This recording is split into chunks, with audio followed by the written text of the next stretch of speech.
Des drones navals auraient frappé des Sukhoi russes. C'est un moment historique, dit Boudanov. Et puis les renseignements ukrainiens qui disent pour la première fois au monde, nos guerriers ont détruit un avion de combat ennemi grâce à un drone naval Magura. L'avion de chasse de l'État agresseur russe a pris feu dans les airs et s'est finalement abîmé en mer, au fond du domaine impitoyable de Neptune. Comment cela s'est déroulé, Xavier Titelman? Les Ukrainiens avaient déjà dans un premier temps réussi à détruire un hélicoptère à la fin de l'année 2024 en équipant leurs fameux petits, c'est des drones navals, à l'origine c'était des gros jet skis mais qu'ils ont petit à petit perfectionnés, et en installant d'abord des missiles antiaériens soviétiques. Un hélicoptère, ça va bas, et surtout ces petits drones navals sont ciblés par les hélicoptères russes qui essaient de les abattre. Donc on se doute bien que ces hélicoptères se rapprochent relativement proches. Mais là, on est plutôt sur une catégorie encore au-dessus. On est sur des avions de chasse russes. Le Sukhoi 30, c'est un avion qui va coûter déjà 50 millions d'euros. On est plus sur la même catégorie qu'un hélicoptère. Vous avez un débris là avec vous, c'est ça? Moi j'ai un débris d'un Sukhoi 34, donc c'est le type de système. Il faut savoir que les Russes ont perdu 150 avions de toute catégorie en Ukraine aujourd'hui. Les Ukrainiens, ils récupèrent ces morceaux. Pour certains, ils les offrent. Je suis l'heureux possesseur d'un morceau de Sukhoi 34 abattu tout au début de la guerre dans la bataille de Kiev. Et les autres parties, ils les vendent et avec l'argent, ils font de l'humanitaire principalement. Donc finalement, avoir des avions abattus, c'est pas une nouveauté.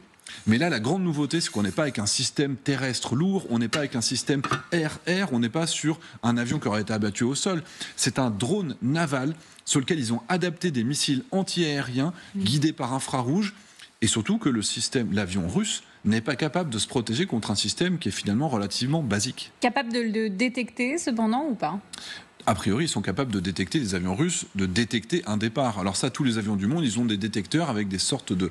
ils voient une sorte de flash lumineux. Et donc, logiquement, ils doivent émettre des sortes de boules chaudes qui sont plus chaudes que leur propre moteur. Et ces boules chaudes doivent attirer le missile. Là, ça n'a pas marché, tant mieux pour les Ukrainiens. Ils ont annoncé avoir abattu 2 Sukhoi 34 dans la nuit dernière. Il y a un seul qui a été révélé par l'image, prouvé par l'image, mais peut-être qu'il y en aurait 2. On parle d'un drone spécifique ici, le Magura V5. Oui. Comment sont produits ces drones? Alors, à l'origine, ils sont produits très simplement. C'est simplement des sortes de jet skis qui ont été adaptés et vraiment perfectionnés petit à petit. Dans un premier temps, on le voit ici, l'objectif a été d'introduire sur le dessus cette boule caméra qu'on voit ici, une boule infrarouge, et les 2 plaques qui sont horizontales, il y en a celle qui est à l'avant, je crois, c'est un capteur GPS. C'est un capteur de communication Starlink, pardon. C'est-à-dire qu'on peut continuer à le télépiloter tranquillement depuis Kiev. Ils sont capables d'aller amener ces drones qui ont une capacité qui est toujours plus longue jusqu'à l'autre bout de la mer Noire. La bataille de la mer Noire maritime a été gagnée par ces drones. Et puis petit à petit, les missions ont été de plus en plus complexes. C'est-à-dire que vous aviez des drones kamikazes, facile, mais vous avez maintenant des drones kamikazes qui sont protégés par des drones de défense aérienne qui abattent ces avions de chasse, et vous avez aussi des drones qui vont eux-mêmes s'ouvrir, ces drones navals, et qui vont lancer des petits drones kamikazes FPV pour aller faire des frappes au sol. On apprend même que les Taïwanais s'inspirent de ce modèle pour repousser une potentielle invasion chinoise. Est-ce que les Taïwanais regardent avec attention ce qu'il se passe en Ukraine? Est-ce que vous avez déjà été témoin de contacts entre les Taïwanais et les Ukrainiens? Non, ça je ne peux pas dire que j'ai été témoin, mais il est clair qu'eux le disent, parce que dans leur doctrine, ils le disent très clairement, comment avoir un rapport du faible au fort. Comment une petite marine, voire même une marine inexistante dans le cas de la marine ukrainienne, arrive à reprendre le contrôle de la mer Noire et chasser totalement la flotte dominante de la zone en détruisant plus de la moitié du tonnage de cette flotte et en lui imposant de rester à plusieurs centaines de kilomètres. Donc ça, c'est une grande victoire évidemment, et tous les pays du monde s'en inspirent. Taïwan en premier lieu, parce que c'est eux les prochains sur la liste de l'impérialisme, qu'il soit russe, chinois, finalement c'est le même concept. Avoir des systèmes pas chers, faciles à utiliser, qu'on peut lancer par centaines et par centaines, et qui ont un effet catastrophique pour l'ennemi, évidemment c'est intéressant pour tout le monde. C'est pour ça que la France, la semaine dernière, a testé pour la première fois son drone naval, elle aussi, sur une barge pour valider le concept. Et la même situation s'est produite du côté également de la Crimée, Xavier Titelman. Notre armée a également mené une opération de grande précision contre des cibles militaires en Crimée. Une de plus. Un deuxième avion russe a été éliminé en une journée. Des dépôts militaires ont également été détruits. Tous ceux qui œuvrent pour que l'Ukraine puisse se défendre contre l'occupant, tout le monde qui développe et met en œuvre de nouvelles technologies et des capacités pour l'Ukraine. Je remercie chacun d'entre vous. Les drones navals sont également beaucoup présents en mer Noire. Quand j'étais en Crimée, les pêcheurs me le disaient également, les pêcheurs russes qui me disaient on voit des drones navals partout dans la mer Noire. Les Ukrainiens essaient de piloter à distance ces drones navals dont vous parliez. Pourquoi continuer à s'obstiner autour de la Crimée? Alors, la Crimée, de toute façon, c'est une zone qui reste ukrainienne. Donc, ce sont des opérations ukrainiennes sur le territoire ukrainien occupé. Donc, en termes juridiques et en termes d'objectifs, ça reste une zone que eux veulent libérer, même si militairement, on se doute bien que ça va quand même être hors de portée, en tout cas avec le soutien militaire qu'on leur offre. Donc il est légitime de continuer à travailler sur cette zone.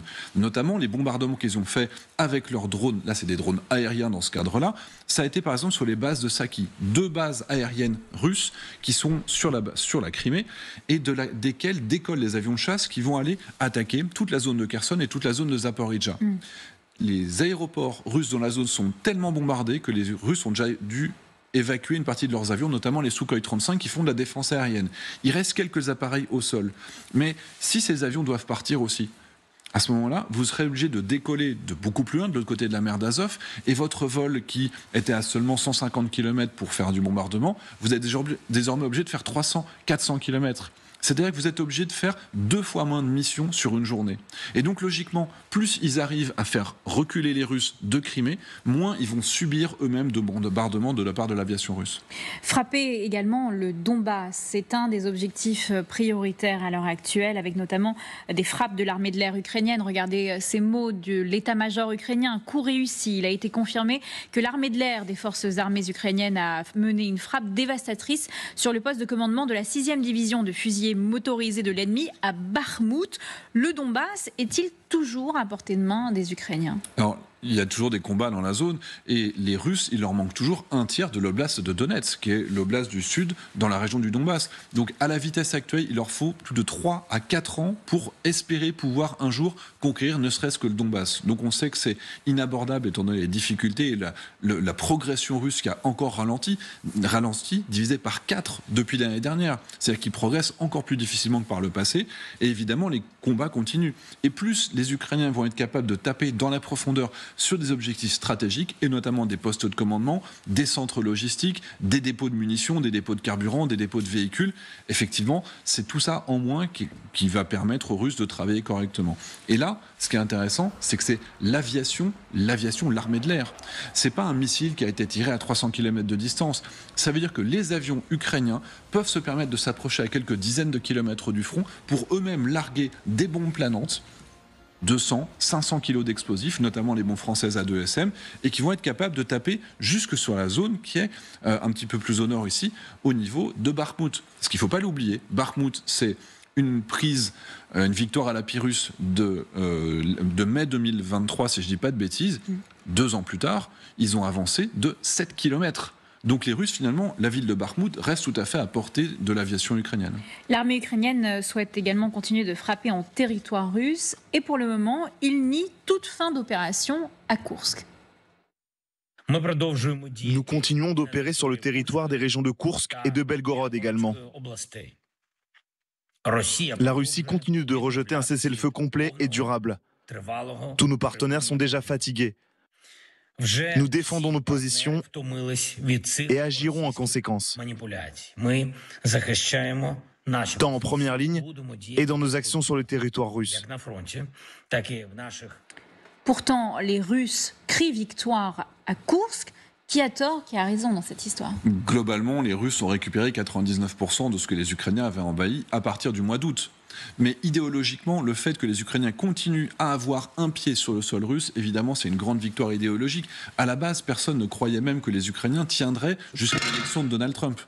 Là, on en est quand même à 9 mois, 10 mois d'opération et les Russes n'arrivent pas à dégager les Ukrainiens de cette zone. Donc c'est toujours une victoire idéologique. Les Russes prétendent que c'est fini, mais dans la réalité, tant qu'il y a un Ukrainien sur le territoire russe, évidemment, c'est une victoire ukrainienne. Et ils sont toujours obligés d'avoir énormément de moyens qui sont concentrés dans cette zone. Et tant que les Russes doivent se battre dans cette région, c'est tout ça qui est en moins pour, par exemple, essayer de progresser et de détruire le Donbass. Donc, pourtant, les Russes continuent de dire que leurs troupes qui étaient mobilisées à Koursk, certains sont repartis dans le Donbass. Il y a certainement une partie qui est repartie, puisque la zone est beaucoup plus petite que par le passé. Donc logiquement, ce front qui doit faire maintenant 7 km de large sur 1 km de profondeur, Ils ne peuvent pas mettre 70 000 hommes sur cette zone.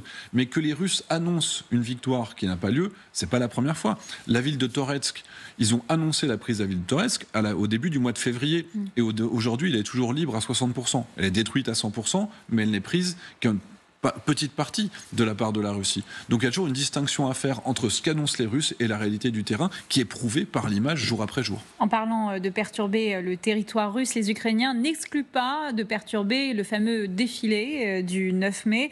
Regardez ces mots, Kiev ne peut garantir la sécurité des dirigeants en visite à Moscou.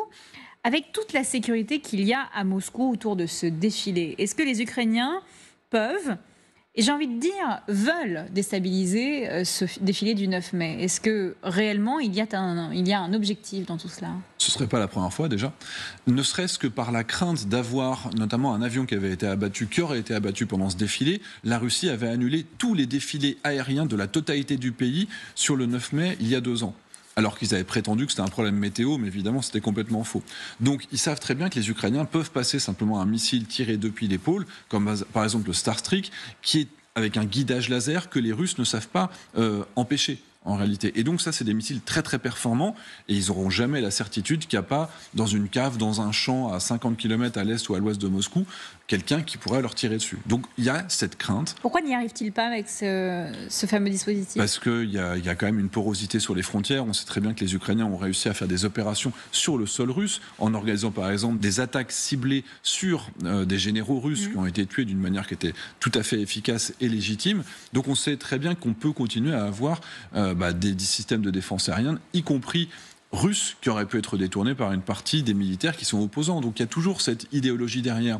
Mais même si ce n'est pas vrai, eh bien ça impose à la Russie de déployer énormément de moyens qu'ils doivent retirer sur le front ukrainien, simplement parce qu'ils cherchent si potentiellement il y aurait quelqu'un qui serait capable de faire ce type d'attaque. Donc ensuite, il y a une répétition des attaques sur la Russie. Il y a 2 semaines, ils ont tapé à 65 km de Moscou et ils ont détruit 105 000 tonnes de munitions russes et notamment nord-coréennes qui allaient être bientôt utilisées sur le front. Donc on sait que les Ukrainiens continuent à avoir cette capacité de taper dans la profondeur russe. Plusieurs dirigeants étrangers seront présents lors de ce défilé. Est-ce que ça a vraiment du sens du point de vue de la stratégie ukrainienne de se rapprocher notamment des Américains ces derniers temps, de perturber ce défilé? Mais eux, après, ils font leur guerre. Leur guerre, la Russie n'a qu'un seul objectif, c'est d'obtenir un cessez-le-feu de 3 jours pour pouvoir être rayonnant, montrer sa puissance. Les 2 dernières années, ça a été un échec, justement parce que les Ukrainiens ont réussi à les perturber ou à les faire renoncer à un certain nombre de visites.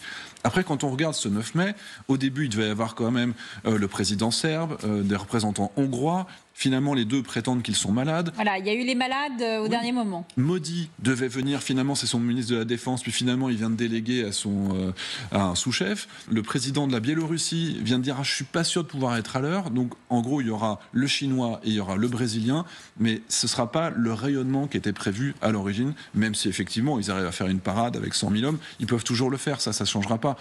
Mais cette démonstration de force, si elle peut être amoindrie ou si elle peut coûter des hommes et des munitions ou du matériel qui doit être déployé du front ukrainien, c'est une victoire dans tous les cas. Pouvons-nous espérer un cessez-le-feu? Volodymyr Zelensky a promis ou a demandé 30 jours et les Russes 3.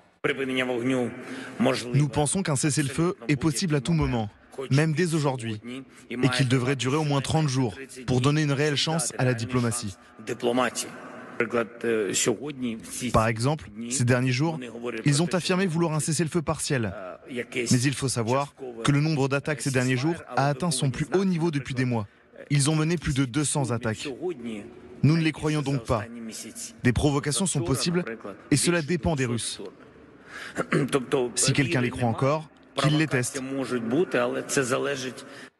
Xavier Titelman, croyez-vous en un cessez-le-feu après l'échec de celui sur les infrastructures énergétiques? Non, l'Ukraine a accepté le cessez-le-feu au mois de mars dans les conditions proposées par les Américains. La Russie a refusé.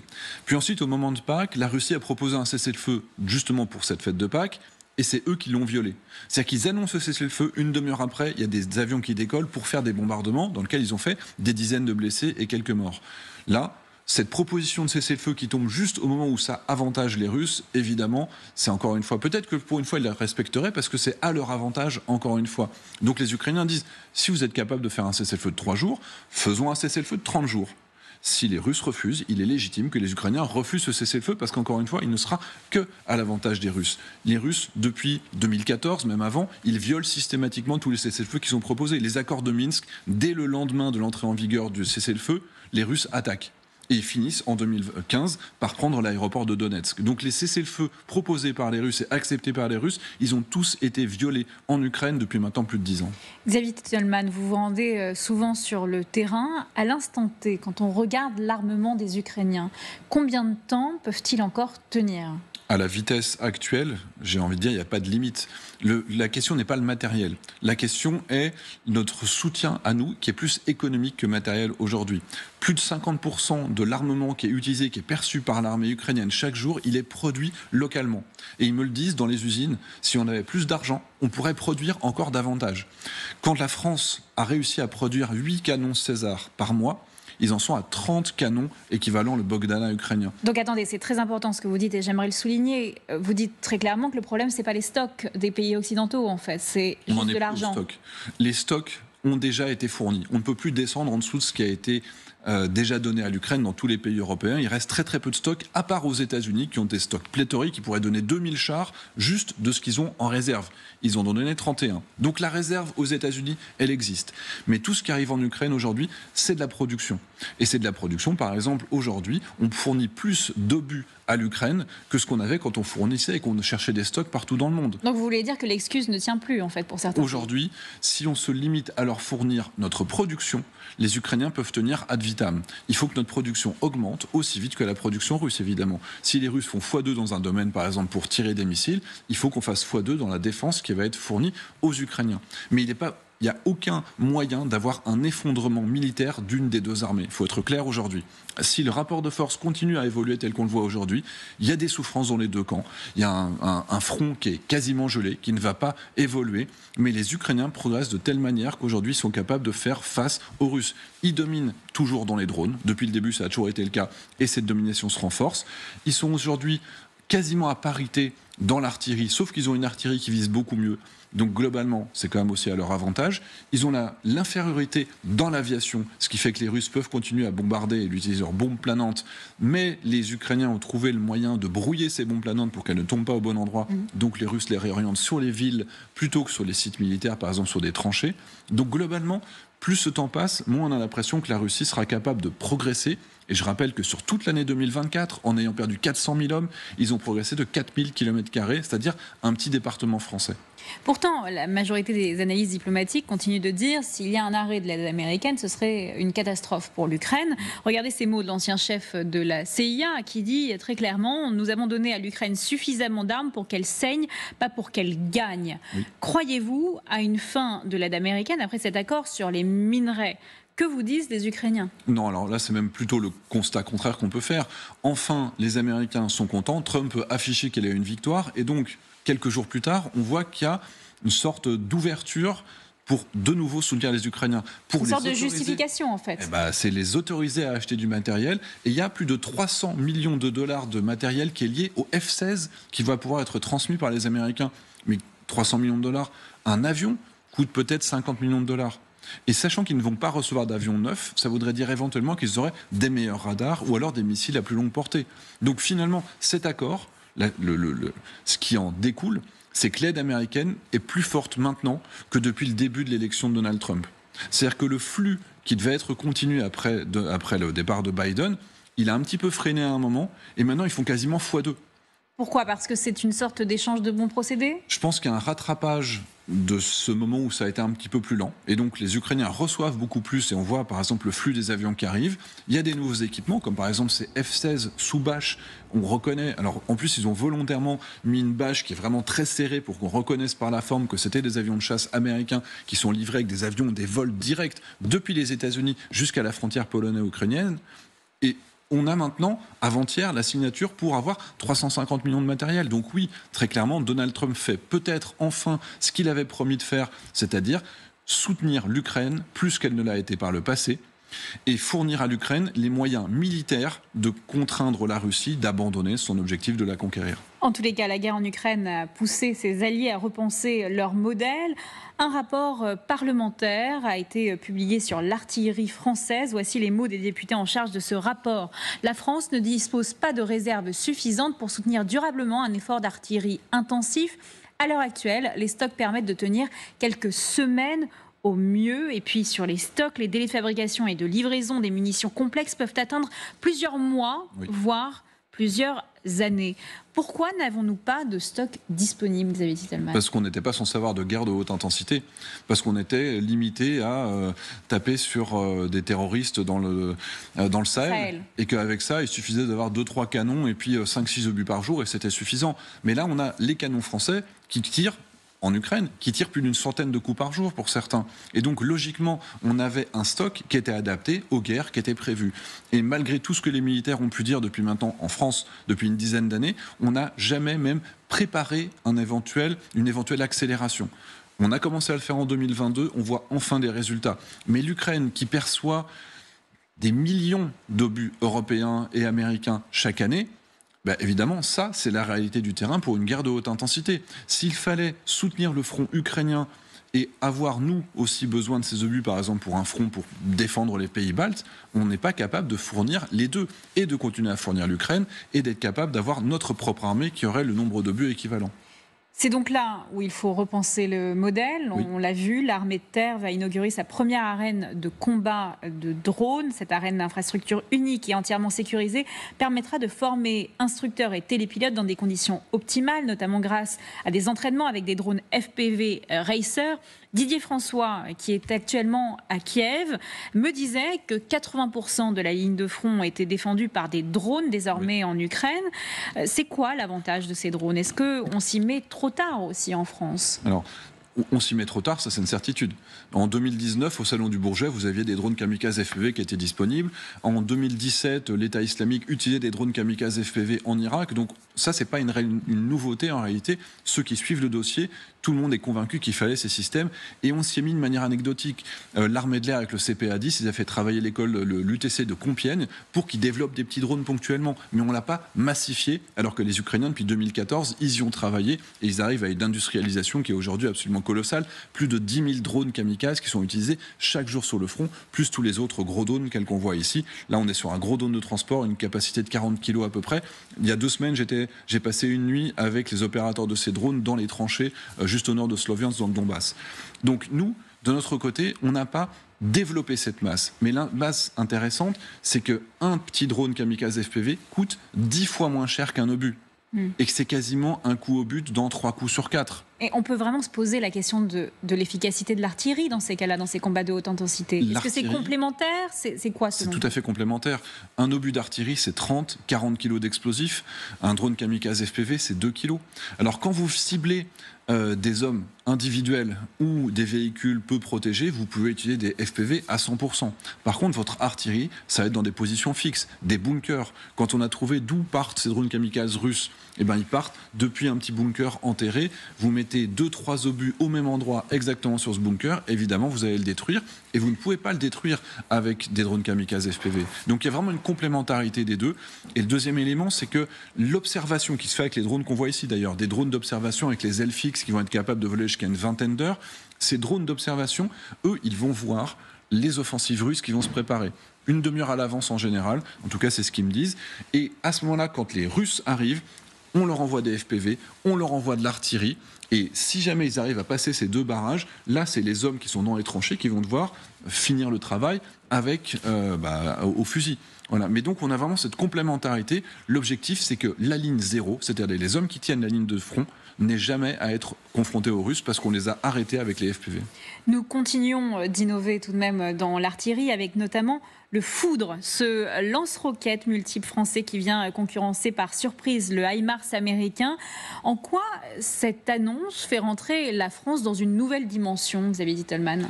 Alors, on a les lance-roquettes unitaires, les LRU, qui sont en train d'arriver en fin de vie, donc c'est prévu qu'on ait un successeur. Et il y avait déjà 2 entreprises historiques qui se sont positionnées, Thales, Safran, les gros MBDA, c'était prévu déjà. Et là, ce qui est étonnant, c'est que c'est une entreprise on est en train de commencer à être habitué, à être étonné par cette entreprise qui s'appelle Turgis et Gaillard. Il y a 2 ans, par exemple, au Salon du Bourget, ils ont révélé un drone de combat de grande taille, un petit peu plus gros que le Bayraktar, par exemple, le fameux Bayraktar qui a fait des succès au début de l'Ukraine. Et là, ils nous proposent ce système. Donc on aurait un 3e compétiteur, développement interne sur fonds propres, qui va nous permettre d'avoir l'équivalent du HIMARS ou du LRU français, mais qui va taper 2 fois plus loin, 160 km, avec potentiellement des missiles encore plus gros, jusqu'à 500, 700 km de portée. Et c'est simplement pour avoir un rééquilibrage avec ce que développent les Russes et ce qu'utilisent les Russes, et aussi ce qu'on a vu de l'efficacité. Faut se souvenir, la victoire de Kherson de 2022, c'est parce que les Ukrainiens, on leur a fourni ces systèmes-là. C'est ça qui a permis de faire s'effondrer toute la logistique russe et donc la libération de la ville. Autre armement qui fait rêver les Ukrainiens, et pas que, puisque les Américains nous envient, puisqu'ils appellent cet armement le Wonder Weapon, l'armement air-sol modulaire de haute précision AASM de Safran, cette fois-ci, grosse entreprise de l'armement français. Quelle est sa spécificité? Pourquoi est-il autant envié? Alors, la 2SM, c'est une bombe lisse, donc les bombes les plus simples, ce qu'on appelle les dummy-bombes, donc les bombes idiotes, mais sur lesquelles on va rajouter des ailes qui lui permettent de, au lieu de faire une verticale et que ça tombe plus ou moins en cloche, ça peut planer jusqu'à 60-70 km de portée. Et puis on peut mettre des petits boosters à l'arrière pour encore les rendre encore plus efficaces. Et puis sur l'avant, on voit qu'ici il y a une tête, mais en fait cette tête, ça peut être une tête avec une optique qui va permettre de reconnaître soit un véhicule, même un véhicule en mouvement, parce que vous avez ces petites ailes qui permettent d'avoir un déplacement. Un véhicule qui se déplace à 60-70 km/h, il est capable de le suivre. Et vous voyez ici, on voit les différentes têtes. On a des systèmes GPS, mais le GPS est brouillé. Et son équivalent américain repose beaucoup plus sur le GPS. Et donc, logiquement, dans le territoire ukrainien, il y a beaucoup plus de zones dans lesquelles ils ne peuvent pas s'en servir. Et donc, ce système, il est fourni à hauteur de 1000 unités par an à l'Ukraine, une 60aine d'unités qui sont produites chaque mois, 2 par jour. Et donc, c'est une grosse évolution avec des bombes qui vont être 250 jusqu'à 500 kilos. J'étais préparateur de mission sur Rafale et un de mes métiers à l'époque, c'était de configurer justement la trajectoire de ces bombes. Et ce qui est intéressant, c'est qu'on peut aussi faire en sorte d'éviter des dommages collatéraux. Je veux viser une cible qui est de haute précision. C'est de la très haute précision. Si je veux viser une cible qui est ici, mais qui a par exemple une école qui est derrière, je peux faire en sorte que ma bombe fasse une trajectoire et revienne en arrière pour taper dans ce sens-là, pour taper vers un champ, pour que les éventuels débris finissent dans un champ. Et ça n'existe absolument pas du côté russe. Et c'est une efficacité. Il n'y a aucune arme aujourd'hui qui est équivalente à celle-là, même aux États-Unis. Merci Xavier Titelman. C'était fascinant comme d'habitude. Dans un instant, on vous révélera.